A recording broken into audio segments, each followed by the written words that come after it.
पिछले वीडियो में हमने डायमेंशनल एनालिसिस की कुछ बेसिक डेफिनेशंस के बारे में देखा था।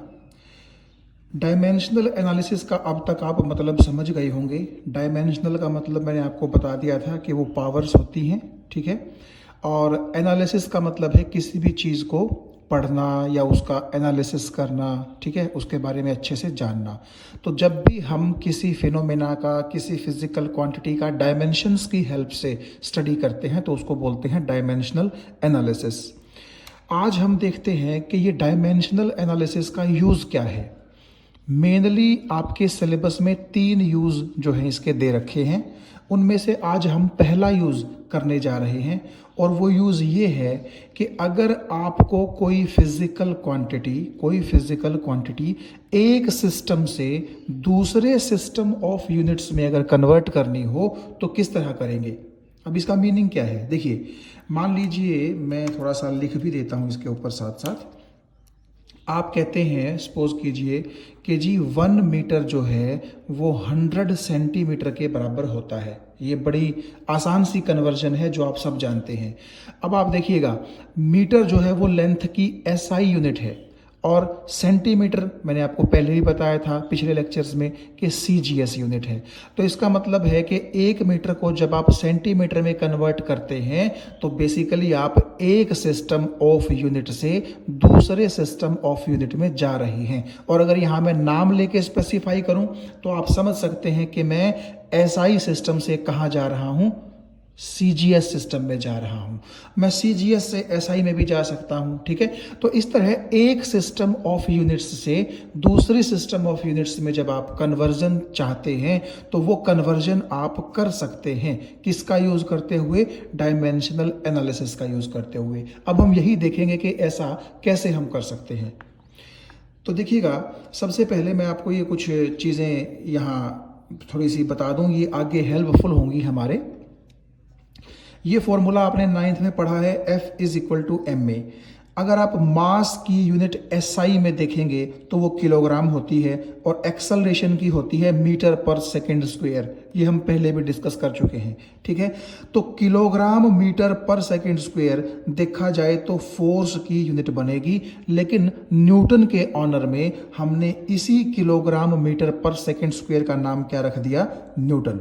तो इसीलिए आपसे अगर कोई पूछे कि फोर्स की एसआई सिस्टम में यूनिट क्या है तो आप अगर किलोग्राम मीटर पर सेकंड स्क्वायर बोल देंगे तब भी कोई बुराई नहीं है, लेकिन अगर आप न्यूटन बोल देंगे तब भी वो ठीक है। लेकिन हम क्या करते हैं, आमतौर पर न्यूटन के सम्मान में, न्यूटन के ऑनर में फोर्स की यूनिट किलोग्राम मीटर पर सेकंड स्क्वायर कभी नहीं बोलते। इसको कंबाइंडली हम लोग क्या बोल देते हैं? न्यूटन बोल देते हैं, ठीक है। तो ये तो आप वाकिफ हैं इस चीज से कि न्यूटन जो है वो एसआई यूनिट है फोर्स की।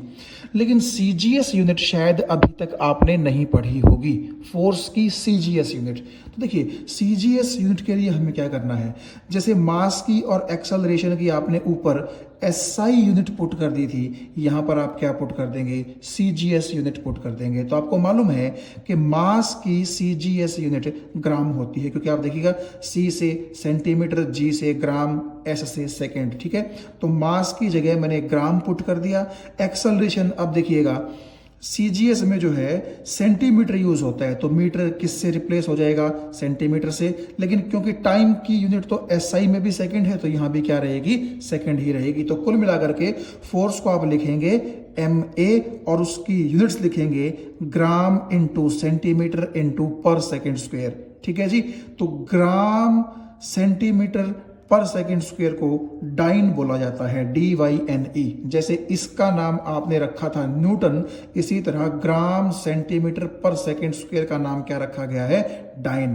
तो आप ये बोल सकते हैं कि newton is the SI unit of force and dyne is the CGS unit. देखिए, ये तो आप समझ ही गए होंगे, जस्ट ये नाम इस पूरी चीज को डाइन दे दिया गया है, जो हो सकता है आपने पहली बार सुना हो। आगे ध्यान रखिएगा, newton and dyne, SI CGS. अब देखिए, सेम बात हम वर्क की करते हैं। जैसे आपको मैंने पिछले लेक्चर्स में बताया था और 9th में भी आपने पढ़ा कि वर्क होता है फोर्स इनटू डिस्टेंस या डिस्प्लेसमेंट। अभी के लिए आप कुछ भी बोल लीजिए। ठीक है। तो फोर्स की हमने रख दी न्यूटन, डिस्टेंस की हमने रख दी मीटर, तो ये बन गया जी न्यूटन मीटर। ठीक है। तो आप चाहें तो वर्क की यूनिट क्या बोल सकते हैं, न्यूटन मीटर भी बोल सकते हैं, कोई दिक्कत नहीं है। लेकिन फिर वही जूल, आपने नाम जरूर सुना होगा, जूल के सम्मान में हमने क्या किया, न्यूटन मीटर को क्या बोल दिया, जूल बोल दिया। So joule is the SI unit of work. ठीक है। However it may be called newton metre, लेकिन हम न्यूटन मीटर ना बोल करके जूल के ऑनर में क्या बोलते हैं, जूल बोल देते हैं इसको। सिमिलरली जब आप वर्क की सीजीएस यूनिट निकालने जाएंगे तो आपको क्या करना पड़ेगा, फिर से जैसे आपने पीछे जिस चीज की जगह सीजीएस रख दी थी, यहां भी वही काम करना है। तो आप देखिएगा फॉर्मूला तो वही रहेगा वर्क का। तो फोर्स की सीजीएस, अब तो आपको पता ही है डाइन है ये, तो मैंने फोर्स की जगह क्या रख दी, डाइन। और क्योंकि सीजीएस में डिस्टेंस जो है वो आपका सेंटीमीटर में मेजर होता है, तो यहां रख दिया मैंने सेंटीमीटर। तो dyne centimetre is the CGS unit of work. ठीक है। लेकिन जैसे हमने न्यूटन मीटर को जूल का नाम दिया था, सिमिलरली डाइन सेंटीमीटर को किसका नाम दिया जाता है, अर्ग का। ठीक है जी, ये भी आपके लिए नया हो सकता है। कुल मिलाकर के फोर्स की सीजीएस यूनिट और वर्क की सीजीएस यूनिट दोनों आपके लिए नई हो सकती हैं, लेकिन आप इनके नाम ध्यान रखें। ठीक है। और ये ध्यान रखें कि क्या किस चीज के साथ मल्टीप्लाई होकर के अर्ग बनता है और क्या किस चीज के साथ मल्टीप्लाई होकर के डाइन बनता है। तो एक बार फिर से देख लीजिए, joule is SI unit of work while erg is CGS unit of work. अब आगे चलते हैं हम। तो क्योंकि हमने जो है कन्वर्जन करना है वन सिस्टम से दूसरे सिस्टम के अंदर, तो सपोज कीजिए सबसे पहले मैं 1 न्यूटन में देखना चाहता हूं कितने डाइन होते हैं। जैसे आप अगर सोचते हैं 1 मीटर, तो मीटर एक एसआई सिस्टम है, और अगर मैं इसको सीजीएस में बदलूं तो आपको पता है उसमें 100 सेंटीमीटर होते हैं। तो इसका मतलब है हमें मालूम है कि 1 मीटर में 100 सेंटीमीटर होते हैं, ये हमें बड़े अच्छे से मालूम है। लेकिन अभी आपने जैसे पीछे देखा कि न्यूटन एसआई यूनिट है फोर्स की, और डाइन जो है उसकी सीजीएस यूनिट है। तो हमें ये तो नहीं पता ना कि 1 न्यूटन में डाइन कितने होंगे, तो हम उस चीज को देखने जा रहे हैं। लेकिन पहले मैं क्या कर रहा हूं, बड़ा सिंपल सा तरीका इस्तेमाल कर रहा हूं ताकि एक बार आपके पिक्चर बन जाए दिमाग में कि हाँ 1 न्यूटन में डाइन कितने होते हैं। ठीक है। उसके बाद हम डायमेंशनल एनालिसिस का यूज करेंगे, सीखेंगे। तो देखिए F is equal to m में होता है, वही पिछला उठा लिया मैंने। फिर मैं एसआई सिस्टम में जा रहा हूं। अब देखिएगा, तो मास को मैंने किलोग्राम में मेजर कर दिया, एक्सेलरेशन को मेजर कर दिया मीटर पर सेकंड स्क्वायर में। तो नेचुरली किलोग्राम मीटर पर सेकंड स्क्वायर को मैं क्या लिख सकता हूं, न्यूटन। इसीलिए मैंने अगर एम की जगह ये रखा, ए की जगह ये रखा, तो एफ की जगह मैंने एन रख दिया, न्यूटन। अब देखिएगा, अब क्योंकि डाइन एक सीजीएस यूनिट है, तो इसका मतलब है कि मैं एसआई सिस्टम से कहां जाना चाह रहा हूं, सीजीएस में। तो मैं करता हूं ऐसा काम कि किलोग्राम की जगह मैं 1000 ग्राम लिख लेता हूं। आप जानते हैं 1 kg इज इक्वल टू 1000 ग्राम, आप ये जानते हैं चीज। ठीक है। और आप देखिएगा केजी क्या होता है, एसआई सिस्टम, लेकिन ग्राम क्या होता है, सीजीएस। तो आप यहां केजी के आगे 1 लगा सकते हैं कि नहीं लगा सकते, क्योंकि 1 इंटू केजी ही तो रहेगा। तो आपका 1 केजी की जगह मैंने क्या लिख दिया यहां पर, 1000 ग्राम। और हम ऐसा करते हैं, इस मीटर और सेकंड की जो ये -2 है इसको अलग अलग कर लेते हैं, और मीटर के साथ मैं यहाँ 1 लगा देता हूँ, क्योंकि देखिए 1 इंटू मीटर, मीटर ही तो होगा। ठीक है। और इसको अलग रख लेते हैं। और नेक्स्ट लाइन में आप देखिएगा 1000 ग्राम की जगह मैंने 1000 ग्राम ही लिखा, 1 मीटर की जगह मैंने लिख दिया 100 सेंटीमीटर, क्योंकि आप ये जानते ही हैं। ठीक है।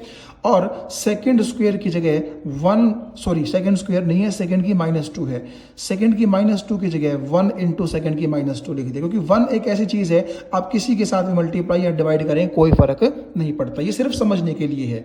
तो कुल मिलाकर के अब हम क्या करेंगे, ये जो नंबर है, ये नंबर और ये नंबर, इनको मल्टीप्लाई कर देते हैं, और ग्राम, सेंटीमीटर और सेकंड की -2 को हम पीछे रख देंगे।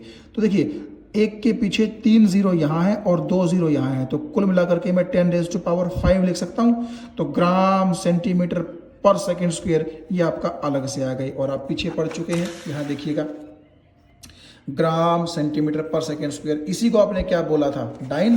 तो इसका मतलब ये है कि यहाँ पर आप इनकी जगह क्या लिख देंगे, डाइन। तो हमें बड़े आसानी से पता चल गया कि 1 न्यूटन 10 की पावर 5 डाइन, और 10 की पावर 5 का मतलब आप समझ गए होंगे 1 लाख डाइन के बराबर होता है। ठीक है जी, ये आप आराम से समझ गए होंगे। अब ये बड़ा आसान मेथड था, हमें ये मेथड नहीं यूज करना है, हमें मेथड यूज करना है डायमेंशनल एनालिसिस। ठीक है, कि भाई हम एसआई सिस्टम से सीजीएस सिस्टम में, क्योंकि newton is SI unit, dyne is CGS unit. ठीक है, तो हम डायमेंशनल एनालिसिस किस तरह यूज कर सकते हैं, आइए अब उसको देखते हैं। लेकिन उससे पहले हमारे दिमाग में कम से कम एक आंसर तो हो गया कि भाई 1 न्यूटन 10 की पावर 5 डाइन के बराबर होता है। ये इसलिए हमने किया ताकि आपको जो है एक अंदाज़ा भी आ जाए कि न्यूटन में कितने डाइन होते हैं, और दूसरा अगर कोई गलती आपसे हो जाए तो आप उसको रेक्टिफाई भी कर सकते हैं आगे चल के। देखिएगा, तो अब मैं अपना प्रोसेस जो है वो शुरू कर रहा हूं कि कैसे हम एक सिस्टम से दूसरे सिस्टम में कूद सकते हैं, कैसे हम एक सिस्टम से दूसरे सिस्टम में जा सकते हैं। बड़े गौर से देखिएगा इस चीज़ को। देखिए, बिल्कुल स्टेप वाइज मैं आपको बताने जा रहा हूं, और ध्यान से सुनिए आप, बिल्कुल आसान ये काम है हमारा। सबसे पहले आप मान लीजिए कि 1 न्यूटन एक्स डाइन के बराबर है। हमें मालूम ही नहीं है, हालांकि हम पीछे निकाल चुके हैं, लेकिन सपोज कीजिए कि डायमेंशनल एनालिसिस समझते वक्त हमें बिल्कुल नहीं मालूम कि कितने न्यूटन कितने डाइन के बराबर हैं। तो मैं ऐसा करता हूं, न्यूटन की जगह ऊपर लिख लेता हूं एसआई, ताकि थोड़ा सा हमारे दिमाग में ये रहे कि हम कहां से कहां जा रहे हैं। We are moving from SI system to CGS system. आपको कन्वर्जन किसी भी एक सिस्टम से किसी भी दूसरे सिस्टम में दिया जा सकता है। ये ज़रूरी नहीं है कि हर बार आप एसआई से सीजीएस या सीजीएस से एसआई ही जाएंगे। इस चीज़ को हम आने वाले सब्सिक्वेंट सेक्शंस में और भी न्यूमेरिकल्स की हेल्प से देखेंगे। ठीक है। तो सबसे पहले मैंने मान लिया कि 1 न्यूटन सपोज कीजिए एक्स डाइन्स के बराबर है, एक्स डाइन के बराबर है। तो ये एक्स की वैल्यू ही अगर हमें पता चल जाए, जो कि लास्ट में आप देखिएगा 1 लाख यानी कि 10 की पावर 5 आएगी। ठीक है, इसी की वैल्यू हमें निकालनी है, और अगर ये एक्स निकल जाएगा तो हम यहां रख देंगे वो आंसर, और हम बोल देंगे कि 1 न्यूटन इज 10⁵ डाइन्स। तो अब हमने क्या करना है, देखिए सबसे पहले आप ये देखिएगा कि चाहे न्यूटन हो चाहे डाइन हो, यहां से हमें किस फिजिकल क्वांटिटी की तरफ इशारा मिलता है, फोर्स की तरफ। तो मैं ऐसा लिख लूंगा कि force is equal to 1 newton is equal to x dyne. ये लाइन हमने लिख ली। ठीक है, इससे सिर्फ हमें ये पता चलता है कि कौन सी फिजिकल क्वांटिटी है, और पहले सिस्टम में उसकी न्यूमेरिकल वैल्यू क्या है, उसकी यूनिट क्या है, और दूसरे सिस्टम में उसकी यूनिट क्या है और उसकी न्यूमेरिकल वैल्यू क्या आने वाली है। आपको ध्यान होगा, मैंने पिछले लेक्चर्स में आपको बताया था Q is equal to N1 U1 is equal to N2 U2। अब थोड़ा सा इसको मैं अगर, हालांकि मैं आपको पीछे बता चुका हूं, लेकिन चलिए फिर भी आपकी समझ के लिए अगर मैं आपको बताऊं, तो अगर मैं लिखूं कि length is equal to 1 metre is equal to 100 centimetre, तो देखिए ये भी लेंथ है और ये भी लेंथ है। ठीक है, लेकिन ये क्या है, आप देखिएगा यहां अगर यूनिट मीटर है तो यहां पर यूनिट क्या है, सेंटीमीटर। तो दोनों यूनिट अलग अलग है कि नहीं है। तो अगर आप इसको यूनिट नंबर 1 लिखोगे तो इसको आप यूनिट नंबर 2 लिखोगे। सिमिलरली आप देखिए मीटर के साथ न्यूमेरिकल वैल्यू क्या है, 1, तो इसको मैं लिख देता हूं N1, लेकिन सेंटीमीटर के साथ आप देखिए न्यूमेरिकल वैल्यू अलग हो गई है, इसको मैं लिख देता हूं N2। तो किसी भी फिजिकल क्वांटिटी को रिप्रेजेंट करने के लिए हमें न्यूमेरिकल वैल्यू और उसकी यूनिट की जरूरत पड़ती है, लेकिन फर्स्ट सिस्टम में जो वैल्यू होगी वही आपकी सेकंड सिस्टम में भी होगी। सिर्फ फर्क क्या हो जाएगा, न्यूमेरिकल वैल्यू चेंज हो जाएगी और यूनिट भी क्या हो जाएगी, चेंज हो जाएगी। ठीक है, तो इसी लिहाज से मैंने सबसे पहले तो ये देखा कि वो फिजिकल क्वांटिटी फोर्स है। उसके बाद मैंने उसकी जो दी गई वैल्यू थी 1 न्यूटन वो लिख ली यहाँ पर, और मैंने उसको कन्वर्ट करना है डाइन में, तो मैंने मान लिया था वो एक्स डाइन के बराबर है, तो एक्स डाइन मैंने यहाँ लिख दिया। तो ये 1 जो है आप इसको मान लीजिए N1, और जो ये न्यूटन है इसको मान लीजिए U1, एक्स को मान लीजिए N2 और डाइन को मान लीजिए U2। तो बेसिकली N1 का मतलब हो जाएगा जो आपका पहला सिस्टम है उसकी न्यूमेरिकल वैल्यू। U1 का मतलब हो जाएगा पहला जो सिस्टम है उसके अंदर की यूनिट। N2 का मतलब हो जाएगा दूसरे सिस्टम की न्यूमेरिकल वैल्यू, और U2 का मतलब हो जाएगा दूसरे सिस्टम के अंदर यूज की जाने वाली यूनिट। लेकिन फिजिकल क्वांटिटी तो आपकी सेम ही रहेगी, ठीक है। तो फिजिकल क्वांटिटी जो फोर्स है उसको मैंने रिप्रेजेंट कर दिया Q से। So Q is equal to N1U1 is equal to N2U2। ये बात आपको समझ में आ गई होगी, ठीक है। इसके बाद हम क्या करेंगे, अच्छा एक और बात है, जैसे यहां मैंने क्या कर रखा है, SI सिस्टम को फर्स्ट सिस्टम मान रखा है और CGS सिस्टम को सेकंड सिस्टम मान रखा है, ठीक है। ऐसा कोई ज़रूरी नहीं होता, आप किसी को भी पहला किसी को भी दूसरा मान सकते हैं, लेकिन जनरली मैं ऐसा करता हूं, जो सिस्टम मुझे दे रखा है उसको मैं मान लेता हूं सिस्टम नंबर फर्स्ट, और जिस सिस्टम में मुझे कन्वर्ट करना होता है उसको मैं मान लेता हूं सिस्टम नंबर 2। जनरली मैं ऐसा करता हूं, ये मेरा मेथड है। अब देखिएगा, तो ये जो चीज़ है N1U1 is equal to N2U2, इसका मीनिंग आप समझ गए होंगे, ठीक है।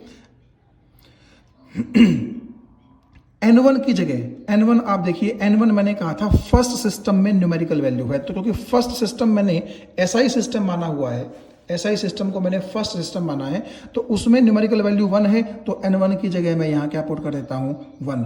और क्योंकि सेकेंड सिस्टम में न्यूमेरिकल वैल्यू x है, तो यहाँ N2 की जगह आप देखिए मैंने यहाँ क्या पुट कर दिया है x, ठीक है। तो N1 N2 तक आपको बात समझ में आ गई होगी। अब देखिए U1 की जगह ये और U2 की जगह मैंने ये क्या पुट कर दिया। अब इसका जिक्र करते हैं, देखिए ध्यान से सुनिएगा। U1 का मतलब है फर्स्ट सिस्टम में यूनिट। अब फर्स्ट सिस्टम आपका SI सिस्टम है, तो उसमें यूनिट आपकी कौन सी रहेगी, न्यूटन, क्योंकि आपकी फिजिकल क्वांटिटी तो फोर्स है ना, न्यूटन। आप पीछे देख सकते हैं, देखिएगा न्यूटन जो थी वो किसके बराबर थी, किलोग्राम मीटर पर सेकंड स्क्वायर के। किलोग्राम की पावर अगर मैं 1 कर दूं तो कोई दिक्कत नहीं है, क्योंकि 1 पावर किसी की भी कीजिए वही चीज़ रहेगी, जैसे 2 की पावर 1 2 ही रहेगी, ठीक है। और जो ये मीटर है इसकी पावर भी मैं 1 कर देता हूं, तब भी कोई फर्क नहीं पड़ेगा।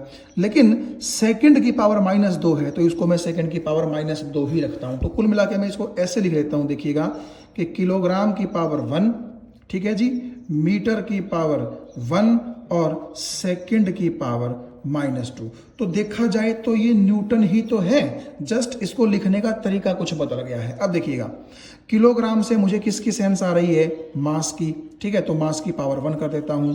मीटर से मुझे किसकी सेंस आ रही है, लेंथ की, तो पावर 1 है तो पावर 1 कर देता हूं। सेकंड से मुझे किसकी सेंस आ रही है, टाइम की, तो t लिख देता हूं और पावर -2 कर देता हूं। तो ये बेसिकली आप देखिएगा यूनिट की जगह मैंने क्या निकाल लिया, डायमेंशनल फॉर्मूला निकाल लिया, किसका, फोर्स का, M1L1T-2, और यही मैंने यहां रख दिया है, देखिएगा यही मैंने यहां रख दिया है। आप देखिएगा U1 का मतलब था फर्स्ट सिस्टम के अंदर यूज होने वाली यूनिट, तो मैंने उस यूनिट की जगह क्या रख दिया, डायमेंशनल फॉर्मूला रख दिया। आप एक बार इन 1 को भूल जाइए, ऊपर देखिए M की पावर 1, L की पावर 1, T की पावर -2। तो सच में अरे यार, न्यूटन जो है वो भी फोर्स की यूनिट है, डाइन भी फोर्स की यूनिट है, तो हमें डायमेंशनल फॉर्मूला भी किसका रखना पड़ेगा यहाँ, फोर्स का, ठीक है। तो मैंने क्या किया, यूनिट की जगह सिर्फ डायमेंशनल फॉर्मूला लिख दिया। और क्योंकि ये सिस्टम नंबर 1 था, तो इसलिए यहां पर तीनों को मैंने सबस्क्रिप्ट में 1 1 1 ये लिख दिया, ठीक है। एक बार फिर से देख लीजिए, U1 का मतलब था फर्स्ट सिस्टम में यूज होने वाली यूनिट, और मैंने क्या किया, उस यूनिट को डायमेंशनल फॉर्मूला के अंदर चेंज कर लिया। तो आप डायरेक्टली ये भी समझ सकते हैं कि हमेशा मुझे यहां यूनिट की बजाय क्या रख देना पड़ेगा, जो भी फिजिकल क्वांटिटी होगी उसका डायमेंशनल फॉर्मूला रख देना पड़ेगा। और क्योंकि वो सिस्टम नंबर 1 है, इसीलिए नीचे की तरफ, ऊपर की तरफ गड़बड़ मत कर देना, क्योंकि ऊपर की तरफ अगर आपने गड़बड़ कर दी तो फिजिकल क्वांटिटी क्या हो जाएगी, चेंज हो जाएगी, ठीक है। तो फोर्स का डायमेंशनल फॉर्मूला क्योंकि M1L1T-2 होता है, तो ऊपर वाली पावर्स को मत छेड़ना, हाँ नीचे वाला जो सबस्क्रिप्ट है आप उसको 1 1 1 लिख सकते हैं। तो M1 का मतलब होगा फर्स्ट सिस्टम में मास, L1 का मतलब होगा फर्स्ट सिस्टम में लेंथ, और T1 का मतलब होगा फर्स्ट सिस्टम में टाइम। ये बात समझ में आ गई आपको, ठीक है। सिमिलरली आप यहां आ जाइए। अब देखिए जो डाइन है, डाइन, उसके लिए भी आप सेम काम कर सकते हैं। अगर मैं पीछे की तरफ चलूं तो ये देखिएगा, जो डाइन है ग्राम की पावर 1 है, सेंटीमीटर की पावर 1 है और सेकंड की पावर -2 है। तो ग्राम आपका मास है तो m की 1, सेंटीमीटर आपकी लेंथ है तो l की 1, सेकंड आपका टाइम है तो टाइम की पावर -2। ठीक है, तो वही डायमेंशन फॉर्मूला रहेगा यूं का यूं। तो यहां पर भी आप सेकंड सिस्टम की यूनिट की जगह आप क्या पुट कर दें, डायमेंशनल फॉर्मूला ही पुट कर दें उसी फिजिकल क्वांटिटी का। तो देखिएगा, जब पहले सिस्टम में भी फोर्स था तो दूसरे सिस्टम में भी तो वो फोर्स ही रहेगा। ऐसा थोड़ा ना है कि दूसरे सिस्टम में आकर के फोर्स जो है वो कुछ और बन जाएगा, नहीं। तो इसीलिए आप देखिए डायमेंशंस चेंज नहीं होंगी। यहाँ पर भी m की 1 है, यहाँ पर भी m की 1 है, यहाँ पर भी l की 1 है, यहाँ पर भी l की 1 है, यहाँ पर भी t की -2 है और यहाँ पर भी t की -2 ही है। जस्ट नीचे देखिए आप, यहाँ 1 1 1 का मतलब है फर्स्ट सिस्टम और यहाँ 2 2 2 का मतलब है सेकंड सिस्टम। और सच में सिस्टम तो अलग है ही ना भाई। फर्स्ट सिस्टम तो आपका SI सिस्टम है और सेकंड सिस्टम आपका CGS सिस्टम है। ठीक है, तो M2 का मतलब होगा CGS सिस्टम का मास, L2 का मतलब होगा CGS सिस्टम की लेंथ और T2 का मतलब होगा CGS सिस्टम का टाइम। तो कुल मिलाकर के आपको क्या करना है, सबसे पहले तो ये मान लेना है कि 1 न्यूटन x डाइन के बराबर है। फिर ये फॉर्मूला लगाना है Q = N1 U1 N2 U2। उसके बाद Q को आप छोड़ दीजिए, सिर्फ इसके ऊपर फोकस कीजिए। N1 की जगह 1 रख देना है और न्यूटन क्योंकि फोर्स की यूनिट है SI, तो आपने फोर्स का डायमेंशनल फॉर्मूला रख देना है। और क्योंकि न्यूटन फर्स्ट सिस्टम है हमारा SI, तो नीचे लिख देना है 1 1 1। सिमिलरली N2 की जगह आप यहाँ पर x रख दीजिए और डाइन फोर्स की यूनिट है तो डायमेंशन फॉर्मूला फोर्स का ही तो आएगा। ठीक है ना, यहां पर भी देखिए 1 1 -2, यहां पर भी 1 1 -2। डायमेंशनल फॉर्मूला चेंज नहीं करेगा क्योंकि फोर्स SI में भी फोर्स ही होता है और फोर्स CGS में भी क्या होता है, फोर्स ही होता है। लेकिन क्योंकि डाइन आपका सेकंड सिस्टम है तो सबस्क्रिप्ट में आप 2 2 2 लिख दीजिए। ये ध्यान रखिएगा, ऊपर वाली पावर चेंज नहीं होगी, नीचे वाले 1 1 1 और 2 2 2 आप अलग रख सकते हैं, सिर्फ इसलिए कि 1 1 1 will represent first system and 2 2 2 will represent second system. Okay, अब आगे चलते हैं। देखिएगा, ये मैंने यहां बता रखा है कि न्यूटन की यूनिट को मैंने किस तरह से डायमेंशन फॉर्मूला में चेंज किया है। आप x को रख लीजिए एक तरफ और आप एक काम करिए, M1 के नीचे इस M2 को ले आइए, L1 के नीचे इस L2 को ले आइए और T1 के नीचे इस T2 को ले आइए। तो आप देखिएगा, M1 की भी पावर 1 है, M2 की भी पावर 1 है, तो M1 by M2 इकट्ठी पावर 1 कर दीजिए। L1 की भी 1, L2 की भी 1, तो L1 by L2 इकट्ठी पावर 1 कर दीजिए। T1 की भी -2, T2 की भी -2, तो T1 by T2 की पावर इकट्ठी -2। तो कुल मिलाकर के इन तीनों के नीचे और कोरस्पॉन्डिंग नीचे लेके आना। कोरस्पॉन्डिंग का मतलब मास के नीचे मास, लेंथ के नीचे लेंथ और टाइम के नीचे टाइम, और ये x आपका यहां बच गया। उसके बाद अब आपने क्या करना है, तो ये मैंने आपको बता दिया कि 1 का मतलब है फर्स्ट सिस्टम और 2 का मतलब है सेकंड सिस्टम। ये 1 2, ये वाले 1 2 तो भाई सेम रहेंगे, ये तो डायमेंशंस रिप्रेजेंट करते हैं। और जब तक फिजिकल क्वांटिटी सेम है, आपके डायमेंशंस भी क्या रहेंगे, सेम रहेंगे। ठीक है, तो M1 का मतलब क्या हो जाएगा, देखिए 1 कहता है कि ये पहला सिस्टम है और 2 बोलता है ये कौन सा सिस्टम है, दूसरा सिस्टम है। तो मास जो है पहले सिस्टम में नेचुरली किस में मेजर किया जाएगा, किलोग्राम में। तो M1 की जगह मैं रख दूंगा 1 किलोग्राम, आप देखिए। और M2 का मतलब है क्योंकि दूसरा सिस्टम, तो उसमें मास किस में मेजर किया जाएगा, ग्राम में, तो मैं वहां लेता हूं 1 ग्राम। यानी कि आपको यहां M1 by M2 की जगह क्या करना है, जो आपके पहले सिस्टम में छोटे से छोटा मास पॉसिबल है, फ्रैक्शन नहीं होना चाहिए वो। कहीं सोचो कि जी मैं यहाँ ½ kg लिख दूं, या कहीं सोचेंगे मैं 1/4 kg लिख दूं और छोटा हो जाएगा, नहीं। ठीक है, कुल मिलाकर के आप ये समझ लीजिए कि आपको यहाँ लिखना 1 ही है, लेकिन यूनिट आपने वो लिखनी है जो उस सिस्टम में है। तो क्योंकि आप देखिएगा M1 का मतलब है मास इन फर्स्ट सिस्टम और M2 का मतलब है मास इन सेकेंड सिस्टम। तो फर्स्ट सिस्टम क्योंकि हमारा SI सिस्टम है, तो उसमें मैं लिख देता हूं 1 kg। ठीक है, उसमें तो kg में ही मास मेजर होगा ना, तो kg के साथ मैं यहाँ लगा दूंगा 1। और क्योंकि नीचे हमारा CGS सिस्टम है तो उसमें तो ग्राम में मेजर होगा, तो यहाँ ग्राम और यहाँ लगा दूंगा मैं 1। यानी कि M1 की जगह 1 kg और M2 की जगह 1 ग्राम। सिमिलरली L1 की जगह 1 मीटर आ जाएगा और L2 की जगह 1 सेंटीमीटर आएगा, क्योंकि आपको पता है L1 का मतलब है लेंथ इन फर्स्ट सिस्टम, तो उसमें फर्स्ट सिस्टम में ऐसा ही है तो वहां पर लेंथ मीटर में मेजर होती है और सेकंड सिस्टम में सेंटीमीटर में, साथ में 1 1 लगा दो तो 1 मीटर 1 सेंटीमीटर। सिमिलरली टाइम तो आप जानते ही हैं, दोनों में क्या है, सेकंड सेकंड है, तो 1 सेकंड T1 की जगह और 1 सेकंड T2 की जगह, पावर तो वही रहेंगी, ठीक है, इसकी पावर 1, इसकी पावर 1, इसकी पावर -2।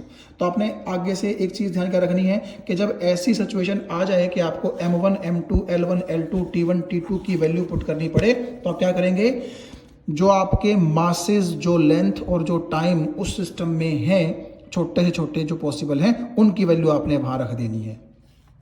उसके बाद आप देखिएगा 1 kg की जगह मैंने लिख दिया 1000 ग्राम, ऐसा मैं कर सकता हूँ। 1 मीटर की जगह मैं लिख दिया 100 सेंटीमीटर।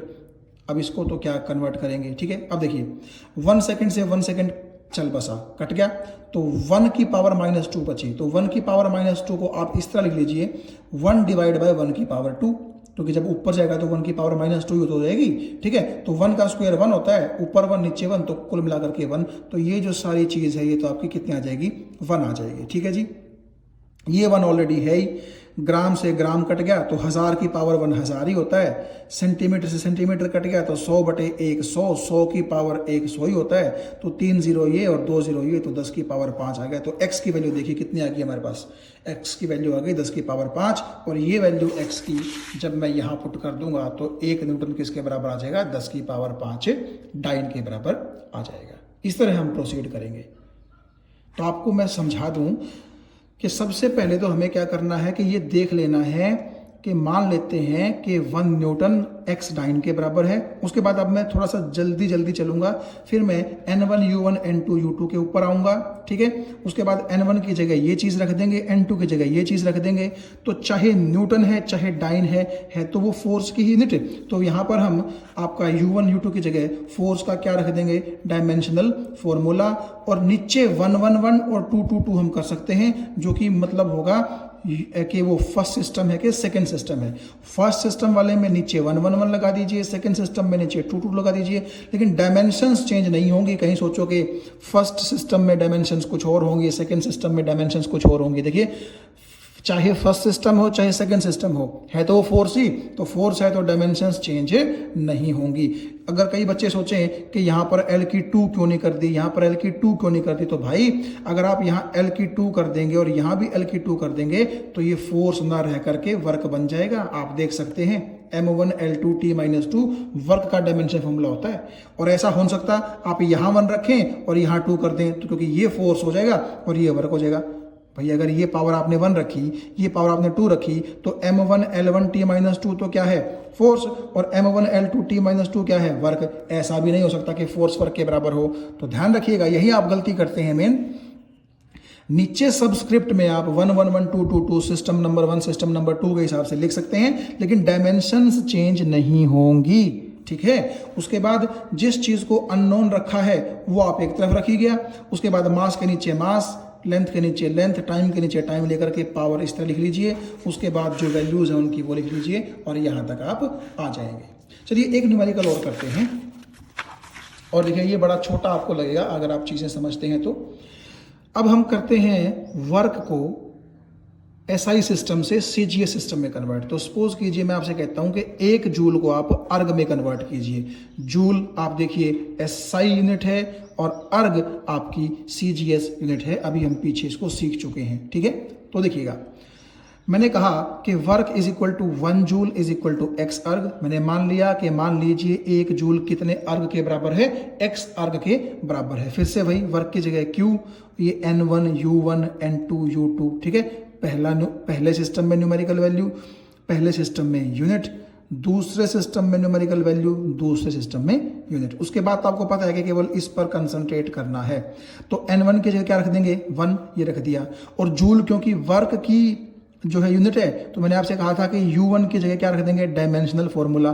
तो वर्क का डायमेंशन फॉर्मूला क्या होता है, M1 L2 T-2। तो देखिए M1 L2 T-2, और यहाँ पर भी आप देखिए क्या किया मैंने, N2 की जगह x रख दिया और अर्ग भी क्योंकि वर्ग की ही यूनिट है तो यहाँ पर भी M1 L2 T-2 dimension formula रख दिया। अब देखिए U1 का मतलब है पहला सिस्टम में यूनिट, तो यहाँ पर मैंने 1 1 1 लिख दिया, और 2 का मतलब है सेकेंड सिस्टम, तो यहाँ पर 2 2 2 लिख दिया। ठीक है, उसके बाद आप देखिए x क्योंकि अननोन है तो उसको आप रखिए एक तरफ, तो M2 को नीचे ले आइए M1 के, L2 को नीचे ले आइए M1 के, और T2 को नीचे ले आइए T1 के। और देखिएगा तो क्योंकि M1 और M2 दोनों की पावर सेम है, होनी ही है ये पावर सेम, तो भाई क्योंकि आप देखिए डायमेंशन फॉर्मूला है तो सेम होगी पावर, तो M1 बाई M2 करके इकट्ठी 1, L1 बाई L2 करके इकट्ठी 2 पावर, और T1 बाई T2 करके पावर इकट्ठी -2। उसके बाद आप देखिए M1 का मतलब है मास इन SI, तो वहां पर रख दीजिए 1 kg, यहाँ पर रख दीजिए 1 मीटर, यहाँ पर रख दीजिए 1 सेकेंड, और क्योंकि दूसरा CGS है तो मास की जगह 1 ग्राम, लेंथ की जगह 1 सेंटीमीटर, टाइम तो खैर सेकेंड में ही मेजर होता है। ठीक है, फिर 1 kg की जगह 1000 ग्राम, फिर 1 मीटर की जगह 100 सेंटीमीटर, तो ये तो आपका 1 सेकेंड से कट के 1 सेकेंड 1 और 1 की पावर -2 आपका 1 ही हो जाएगा, ये तो मैं आपको बता ही चुका हूँ। ठीक है, तो आप यहाँ देखिएगा कि 1000 ग्राम नीचे 1 ग्राम, ग्राम से ग्राम कट गया तो 1000 की पावर 1 ये तो 1000 ही आ जाएगा, 1000 × 1 आपका 1000 हो जाएगा। तो यहाँ देखो सेंटीमीटर से अगर सेंटीमीटर आप काटेंगे तो 100 की पावर 2, तो 2 0 है तो 2 0 और बढ़ जाएंगी, तो ये आपका आ गया 10,000। ठीक है, 100 का स्क्वायर कितना आ जाएगा 10,000। तो इंटू 1 का क्या फायदा है, वो तो ऐसे ही है। तो ये 3 0 ये है और 4 0 ये है, तो 10 की पावर कितनी आ गई 7। इसका मतलब है x की वैल्यू आ गई 10 की पावर 7, और यहाँ पर अगर आप पुट कर देंगे तो आप देखेंगे कि एक जो आपका जूल है वो 10 की पावर 7 अर्ग के बराबर आएगा। इसमें भी आप देखिए हमने सेम अप्रोच फॉलो की है। तो आपने ध्यान यही रखना है, सबसे पहला स्टेप मान लीजिए कि कितनी दी गई चीज पहले सिस्टम की कितनी दूसरे सिस्टम के अंदर बराबर होंगी। फिर ये N1 U1 N2 U2 लगाइए, N1 की जगह वैल्यू पुट कीजिए और U1 N2 की जगह भी वैल्यू पुट कीजिए। U1 U2 की जगह आप डायमेंशन फॉर्मूला पुट कर देंगे, नीचे 1 1 1 लगा देंगे, नीचे 2 2 2 लगा देंगे यहाँ सेकंड सिस्टम में, और फर्स्ट सिस्टम में 1 1 1। उसके बाद का कार्यक्रम सारा आसान है। आप यहाँ भी देख सकते हैं वर्क होता है फोर्स इंटू डिस्टेंस, तो फोर्स को रखिए न्यूटन में, डिस्टेंस को रखिए मीटर में, तो न्यूटन मीटर को हम क्या बोलते हैं जूल। लेकिन अब हमें क्योंकि CGS में जाना है तो हम पहले पढ़ चुके हैं कि 1 न्यूटन अगर मैं 10 की पावर 5 डाइन के बराबर कर दूं और 1 मीटर अगर मैं 100 सेंटीमीटर के बराबर कर दूं, तो 10 की पावर 5 ये है और 10 की पावर 2 ये है, तो 2 और 5 कितने हो गए 7, और डाइन सेंटीमीटर को आप बोलते ही हैं अर्ग, तो 1 जूल 10 की पावर 7 अर्ग के बराबर हो गया। तो चाहे आप इस तरीके से देख लीजिए चाहे आप इस तरीके से देख लीजिए, बात बराबर है, लेकिन हमें फॉलो ये करना है डायमेंशन एनालिसिस। मैं एक बार फिर बता दूं, जहां आप गलती करेंगे वो आप गलती यहां करते हैं। N1 और N2 तो आप रख देते हैं, U1 और U2 की जगह आपको रखना है जिस फिजिकल क्वांटिटी की आप बात कर रहे हैं उनका डायमेंशनल फॉर्मूला। और भाई ये पावर चाहे पहला सिस्टम हो चाहे दूसरा सिस्टम हो, ये पावर्स चेंज नहीं होंगी, केवल सबस्क्रिप्ट में जो आप 1 1 1 2 2 2 लिख रहे हैं ये चेंज हो जाएगा, क्योंकि नेचुरली ये 1 जो है फर्स्ट सिस्टम के लिए है, तो ये मास फर्स्ट सिस्टम का, लेंथ फर्स्ट सिस्टम की, और टाइम फर्स्ट सिस्टम का, तो 2 का मतलब हो जाएगा मास लेंथ और टाइम सेकेंड सिस्टम की। भाई नीचे चेंज करना है, बार बार बोल रहा हूं, 1 1 1 और 2 2 2, ऊपर चेंज नहीं होगा। Thank you.